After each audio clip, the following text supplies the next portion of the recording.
সাল 1950 থেকে 53-তে কোরিয়ান যুদ্ধ চলাকালীন ঘটে যাওয়া এমন একটা ঘটনা যেটা সেই সময়ের বিজ্ঞানীদের চমকে দিয়েছিল।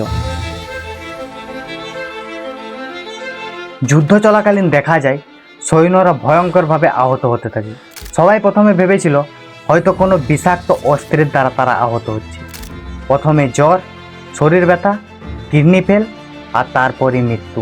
কিন্তু কেউ জানতো না আসল শত্রু কোনো অস্ত্র নিয়ে নয়, বরং তাদের আশেপাশেই ছিল। যেমন আমরা আমাদের আশেপাশে দেখতে পাই, মাটির নিচে, ঘরের কোনায়, ঘরের আশেপাশে থাকা সাধারণ ইঁদুর।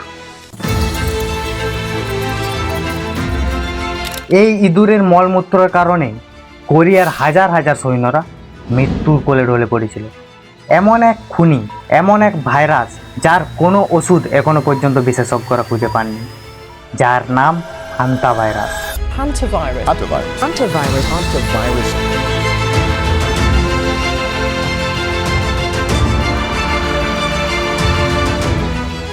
সাল 1950 থেকে 53 এই যুদ্ধ চলাকালীন প্রায় 3000-এরও বেশি সৈন্য এই রোগে আক্রান্ত হয়, যার মধ্যে প্রায় বেশিরভাগ সৈন্য কিডনি ফেল বা ইন্টারনাল ব্লিডিংয়ের কারণে মারা যায়। সেই সময় ডাক্তার ও বিজ্ঞানীরা বুঝতে পারছিলেন না যে রোগটি ঠিক কিসের মাধ্যমে ছড়াচ্ছে।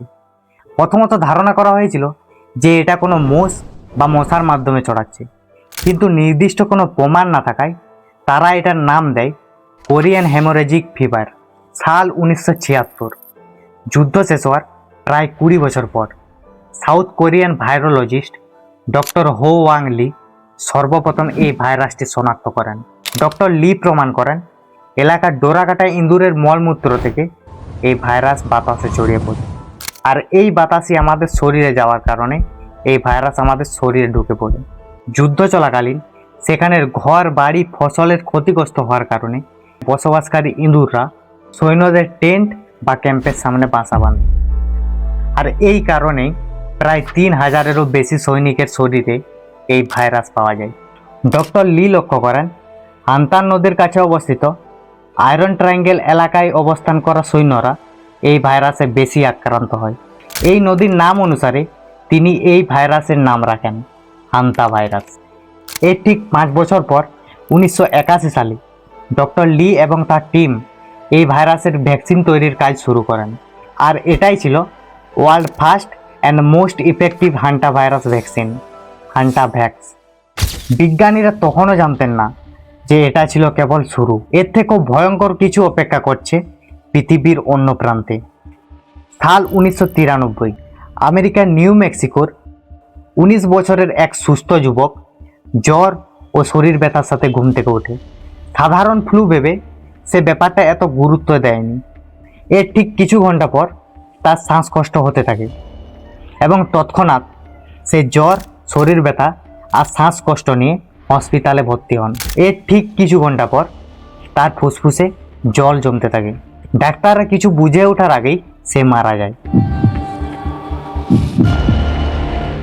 ডাক্তাররা আতঙ্কিত, সিডিসি তদন্ত চালু করলো। এরপরেই যা জানা গেল তা পুরো পৃথিবীকে চমকে দেয়। একটি নতুন হান্টা ভাইরাস যার নাম সিন নম্বের হান্টা ভাইরাস। এর ঠিক কয়েক সপ্তাহের মধ্যে সেখানে যুবক যুবতীরা এই ভাইরাসে আক্রান্ত হতে থাকে। সেই সময় ওই অঞ্চলের প্রায় 33 জন এই ভাইরাসে আক্রান্ত হয়, যার মধ্যে 17 জন মারা যায়। পুরো আমেরিকায় মোট 48 জন এই ভাইরাসে আক্রান্ত হয়, যার মধ্যে 27 জন মারা যায়। মৃত্যুর হার প্রায় 50%-এরও বেশি। এই ভাইরাসের নাম দেওয়া হয় HPS, হান্তা ভাইরাস পালমানারি সিনড্রোম। যে ভাইরাসটা 1950 থেকে 53-তে দেখা গিয়েছিল কোরিয়ান যুদ্ধ চলাকালীন, তার নাম ছিল HFRS, haemorrhagic fever with renal syndrome. HPS এর প্রধান লক্ষণ হঠাৎ জ্বর, মাথা ব্যথা, শ্বাস নিতে কষ্ট, ফুসফুসে তরল জমা। HFRS এর প্রধান লক্ষণ উচ্চ জ্বর, তীব্র মাথা ব্যথা, চোখ লাল হওয়া, রক্তচাপ কমে যাওয়া, কিডনি বিকল হওয়া।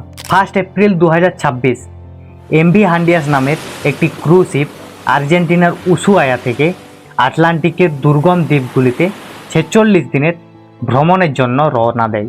এই জাহাজে প্রায় 150 জন যাত্রী ও ক্রু মেম্বার ছিলেন, যারা 23টি ভিন্ন ভিন্ন দেশের থেকে ছিলেন, যার মধ্যে 2জন ক্রু মেম্বার ইন্ডিয়ান ছিলেন।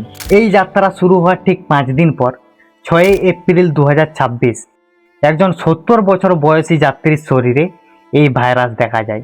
এর ঠিক কিছুদিন পর 11 এপ্রিল 2026 জাহাজের উপরেই তিনি মারা যান। Inform you that one of our passengers sadly passed away last night. এই ব্যক্তির মৃত্যুর পর জাহাজটি যখন ফোকল্যান্ড দ্বীপপুঞ্জের সেন্ট হেলেনসে গিয়ে পৌঁছায়, তার স্ত্রীর শরীরেও এই ভাইরাসের লক্ষণ দেখা যায়। পরবর্তীতে তাকে উন্নত চিকিৎসার জন্য ফোকল্যান্ড থেকে বিমানে করে দক্ষিণ আফ্রিকার জোহানেসবার্গের এক হসপিটালে নিয়ে যাওয়া হয়, যেখানে পরীক্ষার মাধ্যমে নিশ্চিত হওয়া যায় যে তিনিও তার স্বামীর মতো এই ভাইরাসে আক্রান্ত হয়েছে। দক্ষিণ আফ্রিকার জোহানেসবার্গের এক হসপিটালে চিকিৎসা চলাকালীন তারও মৃত্যু হয়। Reports from South Africa say a 70-year-old man from the Netherlands was the first to become sick and die on board. His wife then later died. এই দুজনের মৃত্যুর পর জাহাজে আরও 9 জনের শরীরে এই ভাইরাস দেখা যায়, যারা আলাদা আলাদা দেশের থেকে ছিলেন, যেমন সুইজারল্যান্ডের একজন পুরুষ যাত্রী, জার্মানের এক মহিলা যাত্রী, ফ্রান্স, ইউকে, স্পেনের কিছু যাত্রী, এমনকি 70 বছরের যাত্রী যার শরীরে এই ভাইরাস প্রথম পাওয়া গিয়েছিল, তার চিকিৎসা করাকালীন জাহাজের এক ডক্টরের শরীরেও এই ভাইরাস পাওয়া গিয়েছে। A suspected hantavirus outbreak on a cruise ship in the Atlantic has killed 3 people. Another person is critically ill and several others are also sick. Doctor এবং বিজ্ঞানীদের মতে এই ভাইরাস দ্রুত একজনের শরীর থেকে আরেকজনের শরীরে ছড়ায় না, কিন্তু কারো সাথে অনেক ঘনিষ্ঠভাবে থাকলে এই ভাইরাস তার শরীরে ছড়ায়, বিশেষ করে ফ্যামিলি মেম্বারদের শরীরে। দক্ষিণ কোরিয়ার যে হান্তাভ্যাক্স ভ্যাকসিনটি তৈরি করা হয়েছিল, এটা শুধুমাত্র হান্তান ভাইরাস বা এইচএফআরএস-এর বিরুদ্ধে কাজ করে। 1993 সালের সিন নাম্বার ভাইরাস বা বর্তমানে এমভি হান্টাস জাহাজের যে ভাইরাস পাওয়া গিয়েছে, এন্ডেস ভাইরাস, এই ভাইরাসগুলির উপর হান্টাভ্যাক্স কাজ করে না। বর্তমানে এই ভাইরাসের ইনকিউবেশন পিরিয়ড 1 থেকে 8 সপ্তাহ পর্যন্ত হতে পারে। তাই ওয়ার্ল্ড হেলথ অর্গানাইজেশন সমস্ত যাত্রীদের কড়া কোয়ারেন্টাইনে থাকার নির্দেশ দিয়েছে।